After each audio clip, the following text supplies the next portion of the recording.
सकाळचं भाषण होतं आणि काही तांत्रिक अडचणींमुळे यावं लागलं नाही. मीडियामध्ये जसं एका बाजूने प्रिंट मीडियामध्ये अलका किंवा अन्य काही सहकारी आपल्याला सपोर्ट करतात, तसं इलेक्ट्रॉनिक्स मीडियामध्ये आपल्याबद्दल सिंपथी असणार, आपल्याबद्दल खऱ्या अर्थानं प्रेम असणारी अशी काही मंडळी आहेत. तर त्यांच्यापैकी एक मला ज्याचं नाव घ्यायला आवडेल, आमचे स्नेही आणि आपल्या ब्राईट सोसायटीचे wellwisher mister Prasanna Joshi. Please welcome on the stage. Prasanna, please welcome. Pramod sir, प्रसन्नाला ट्रॉफी देऊन हे देऊन आपलं मोमेंटो देऊन स्वागत करूया आणि प्रसन्नाने आम्हाला मार्गदर्शन करावं. Please sir, please. Pramod sir. Sorry sir. Thank you.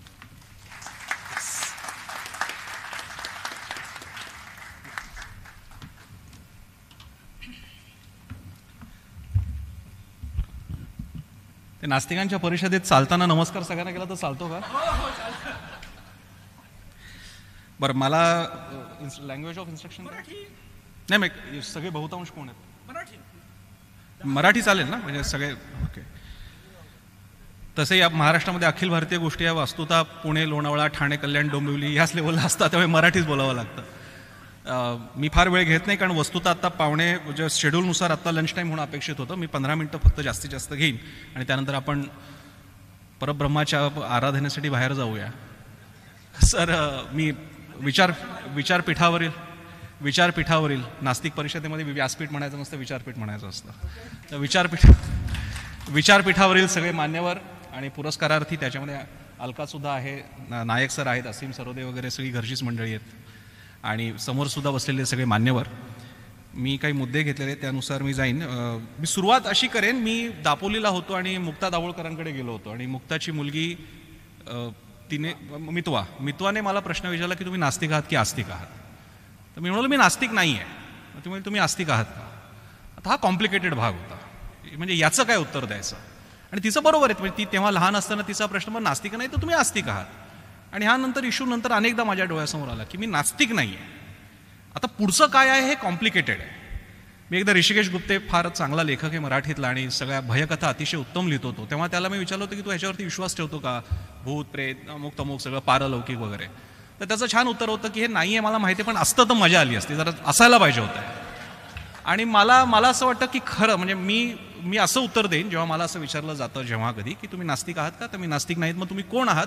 तर मी या सगळ्या पारलौकिक ज्या असायला हव्या होत्या त्याच्यामुळे आयुष्य अधिक जरा इंटरेस्टिंग झालं असतं. मला माहिती आहे आजूबाजूची परिस्थिती फार गुंतागुंतीने सोडावी लागते, त्याच्यासाठी संपूर्ण एक राजकारण असतं, एक प्रवाह अख्खा जातो, पिढ्या जातात. तर यामध्ये जरा या गोष्टी असत्या, लवक्राफ्टियन आयुष्य सगळं खरंच असतं, तर जरा मजा आली असती. तर मी एक असा भाबडा लहान माणूस आहे, लहान मुलगा आहे की ज्याला ह्या हव्या आहेत, या परिकथा हव्या आहेत. हॅव्हिंग सेड दॅट, मी त्याच्यामध्ये डिटेल्समध्ये जात नाही कारण तो काही भाग नाही आहे, पण मी शक्यतांना माझ्या मनाची दारं खुली ठेवलेली आहेत. आणि त्यासाठी अगदी एक छोटंसं सांगतो, मी पुन्हा इकडे आस्तिक नास्तिकचं काही ते करत बसत नाही, पण तर्क, कार्यकारण, भाव, परिणाम, अकरन्सेस, मग ते किती प्रमाणात आलेले ते सगळ्या जगामध्ये सगळ्या ठिकाणी एक आहेत का नॅचरल पद्धतीने विचार करण्याची एकमेव पद्धतच असू शकते असं नाही. कारण ही मुळात आपण ज्या मितीमध्ये जन्मलेलो आहोत आणि ज्या प्रकारे आपण काम करतो त्याच्याने डेव्हलप झालेली ही मेजरमेंट्स आहेत आणि त्याद्वारे आपण सगळी मापदंड विवेकाने, म्हणजे नॉट विवेक, पुन्हा तर्कनिष्ठतेने आपण बघायचा प्रयत्न करतो. बघण्याची ती एकमेव दृष्टी आहे का याबद्दल मला शंका आहे, मी ती नाकारत नाही. मी मानव विजयासारखा अतिशय उत्तम कॉलमसुद्धा वाचला होता, म्हणजे माझ्यावरती दाभोळकरांच्या नंतर जर का माझ्या बेडेकरांचा, तर मला त्या नास्तिक मानव विजयने माझ्यावरती खूप प्रभाव टाकला आणि मला अधिक विचारांना चांगली दिशा दिली, त्यामुळे तो एक भाग. दुसरी गोष्ट, इकडच्या सगळ्या उपस्थितांचे, ब्राईट्सच्या सगळ्या सदस्यांचे अन्निस्ते तर अर्थातच त्याच्यामध्ये आले, या सगळ्यांचं मला एका वेगळ्या कारणासाठी अभिनंदन करायचं आहे की किमान ही हँडफुल ऑफ लोक का होईना आहेत की जे स्वतःच्या प्रार्थनाची ओझी स्वतः वाहतात. म्हणजे जर का खरोखरच देव परमेश्वर वगैरे असेल तर किमान या लोकांबद्दल त्याला चिंता करायची गरज नाही, कारण ते स्वतःची ओझी स्वतः वाहतात. किती चांगली गोष्ट आहे, किती चांगली गोष्ट आहे. माझे वडील वारले पण ते मला असं सांगायचे की देवा, म्हणजे तेव्हा गणपती बसायचे तेव्हा वगैरे, बाबा देवा आमचं सोड, तुझं कसं चालू आहे सगळं.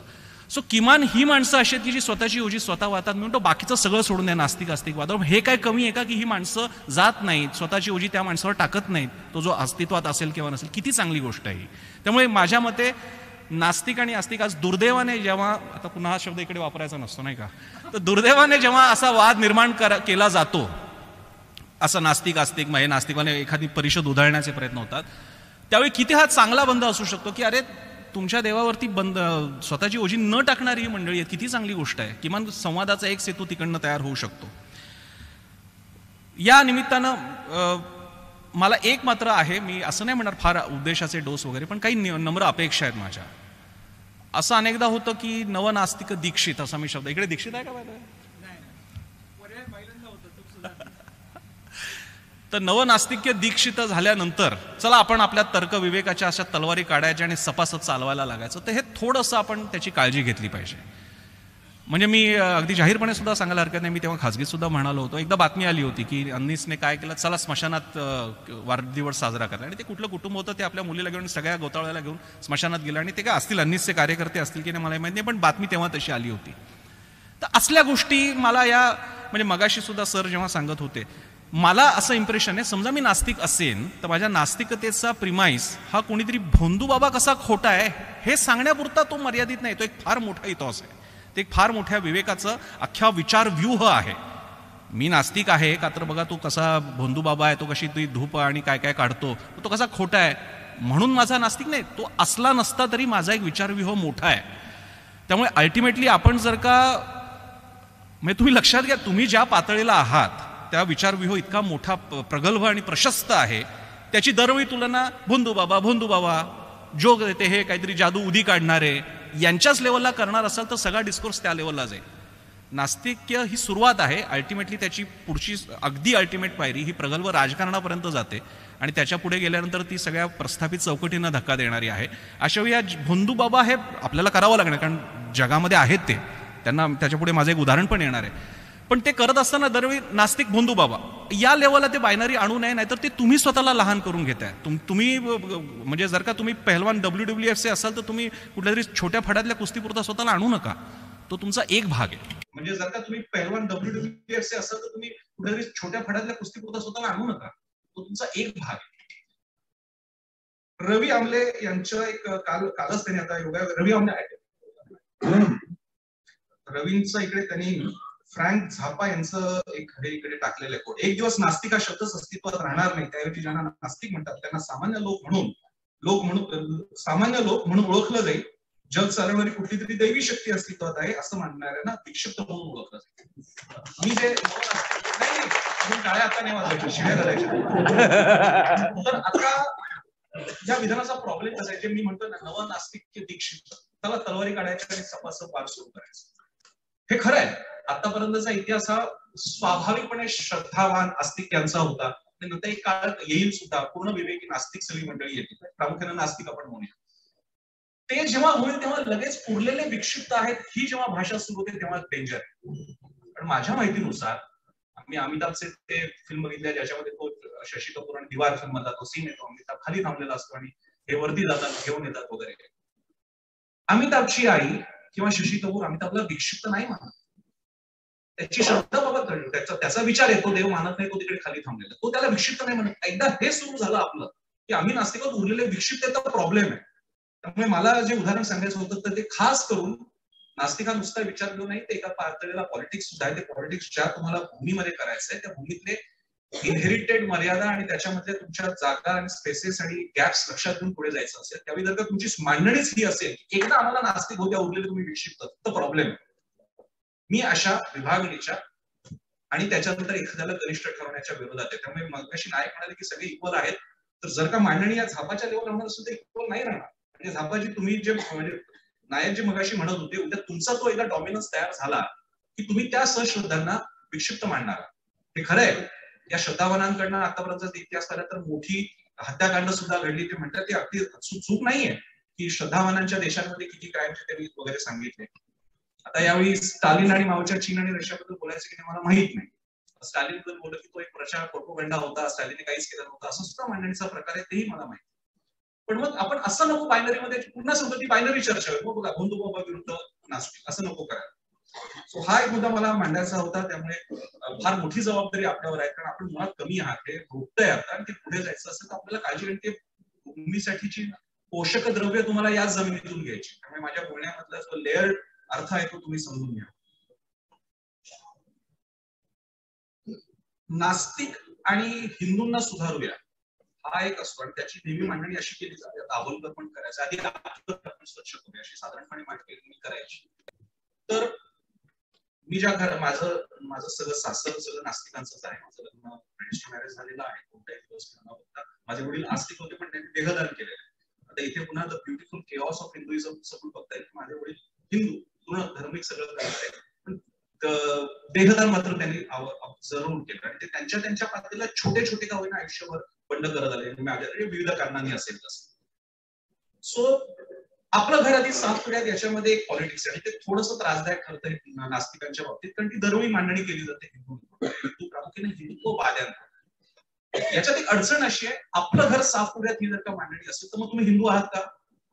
तुम्ही हिंदू नास्तिक आहात का? आणि म्हणून तुम्ही म्हणताय का आपलं घर हा पहिला मुद्दा येतो, त्याच्यात तुम्हाला काहीतरी म्हणावं लागेल की मी हिंदू आहे, नास्तिक आहे आणि माझं घर साफ करतोय, जी मगाशी ज्याचं नाव घेतलं त्याची ती मांडणी. मग तुम्हाला त्या विचारविवाहाला उत्तर द्यावं लागेल.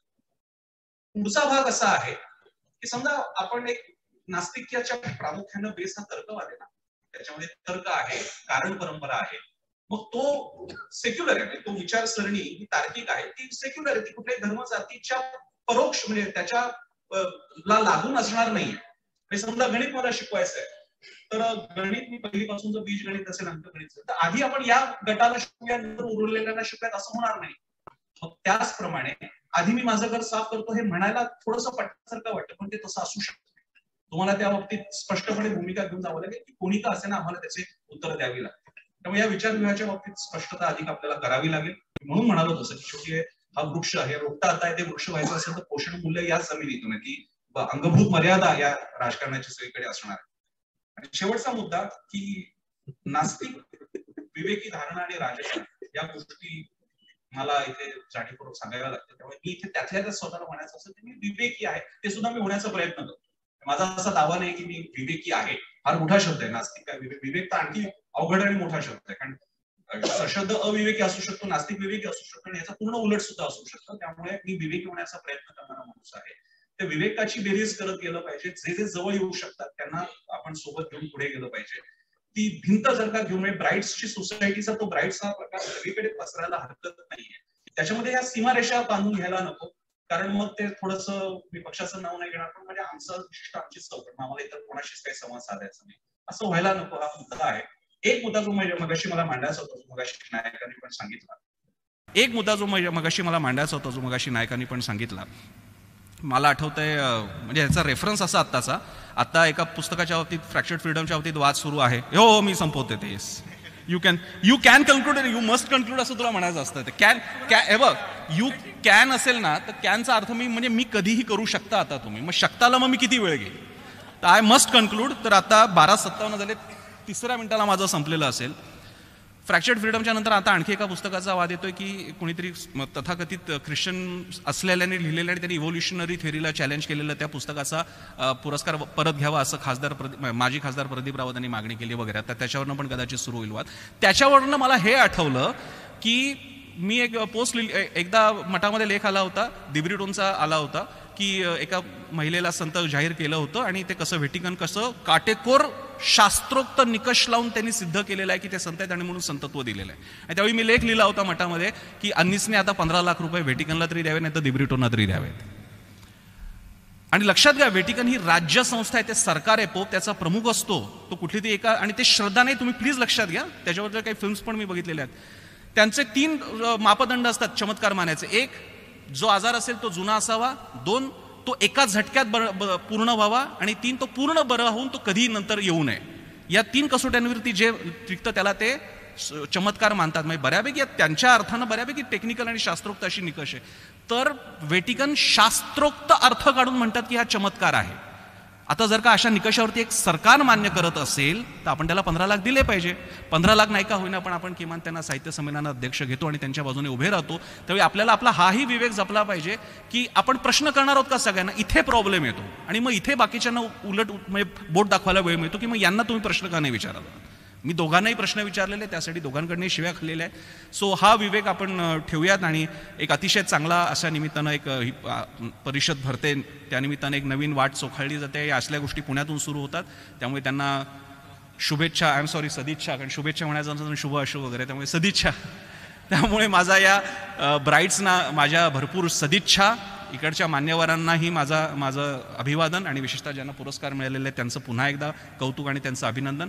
नायक सरांना सुद्धा मला मगाशी थोडं ऐकता आलं आणि एक शेवटची दिलगिरी व्यक्त करून थांबतो. मला सकाळच्या भागामध्ये मी येऊ शकलो नाही, त्याबद्दल जी आयोजकांची गैरसोय झाली असेल त्यासाठी मी दिलगिरी व्यक्त करतो. धन्यवाद.